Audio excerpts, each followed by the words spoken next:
Hello everyone, work for you consult থেকে স্বাগতম। আজকে আমাদের অত্যন্ত প্রিয় ফারিয়ানা আপু ডেনমার্ক প্রফেশনাল ভিসা পেয়েছেন। উনি আনোয়ার খান মডার্ন মেডিকেল কলেজের ছাত্রী ছিলেন এবং ওখানেই জব করতো। তো আজকে আমাদের সুখের দিন, খুশির দিন।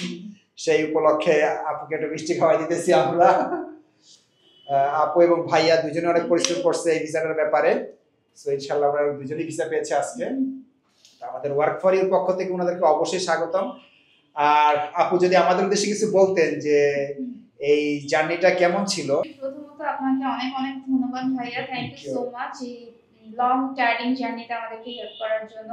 আসলে মানে এটা অনেক ধৈর্য রাখাটা অনেক টাফ ছিল, বাট স্টিল আমরা ভরসা রেখেছি। আলহামদুলিল্লাহ ভিসাটা পেয়ে খুবই ভালো লাগছে আজকে। অ্যান্ড ডেনমার্কে যে এরকম অপরচুনিটি আছে ডক্টরদের জন্য এটা আমার জানা ছিল না প্রথমে। তো আমি অনেক রিসার্চ করে টরে এটা লাকিলি আমি ওনাদের সন্ধান পেয়েছি অ্যান্ড দেন আমি ওনাদের কাছে এসেছি। ওনারা পুরো ব্যাপারটা আমাকে বুঝিয়ে বলার পর আমি কনভিন্সড হয়ে দেন অ্যাপ্লাই করেছি। ওনাদের থ্রুতেই A to Z সব কিছু প্রসেস করেছি। তো কেউ যদি ইন্টারেস্টেড থাকেন ডক্টররা বিশেষ করে, আমি অবশ্যই ওনাকেই রেকমেন্ড করব, হাইলি রেকমেন্ডেড। এবার আমরা একটু আদি ভাইয়ার অনুভূতি শুনি, যে ভাই আপনার অনুভূতি শেয়ার করেন আমাদের সাথে। আসলে প্রথমত ভাইয়ার কনফিডেন্স লেভেলটা দেখে আমার খুবই এক্সাইটেড ছিলাম যে হ্যাঁ হবে হয়তো। ডেনমার্কের যে ডক্টরদের এরকম অপরচুনিটিস আছে as a doctor immigration visa, so আমারও এটা জানা ছিল না প্রথমে। সো আমার ওয়াইফ যখন আমাকে বলল তখন আসলাম ভাইয়ার এখানে। ভাইয়া আমাদেরকে খুলে বললো ব্যাপারটা।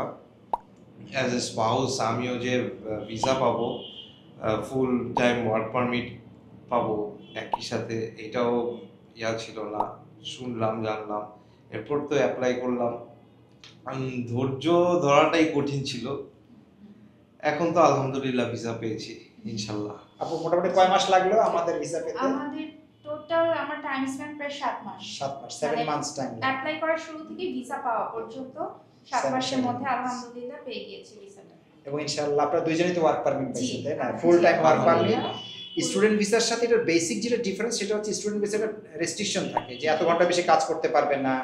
প্লাস হচ্ছে গিয়ে হাজবেন্ড নেওয়া যায়, কিন্তু হাজবেন্ডের ফুল টাইম ওয়ার্ক পারমিট থাকলে যিনি মেইন অ্যাপ্লিক্যান্ট তাকে কিন্তু 20 ঘন্টা কাজের রেস্ট্রিকশন থাকে। আরেকটা যেটা প্রবলেম, 6 মাস পর আপনার টিউশন ফিরে একটা প্যারা আপনার মাথার মধ্যে থাকবেই।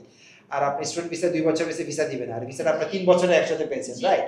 এবং সাথে 2 ইয়ার্সের এক্সটেনশনও আছে। টোটাল 5 ইয়ার্সের জন্য ওনারা একদম নিশ্চিন্ত দুইজন ওয়ার্ক পারমিট নিয়ে ইনশাআল্লাহ ডেনমার্ক যাচ্ছে ডক্টর প্রফেশনাল ভিসায়। তো আপনারা সবাই ওনাদের জন্য অবশ্যই দোয়া করবেন যে ওনারা যেন ইনশাআল্লাহ ওখানে সফল হতে পারেন।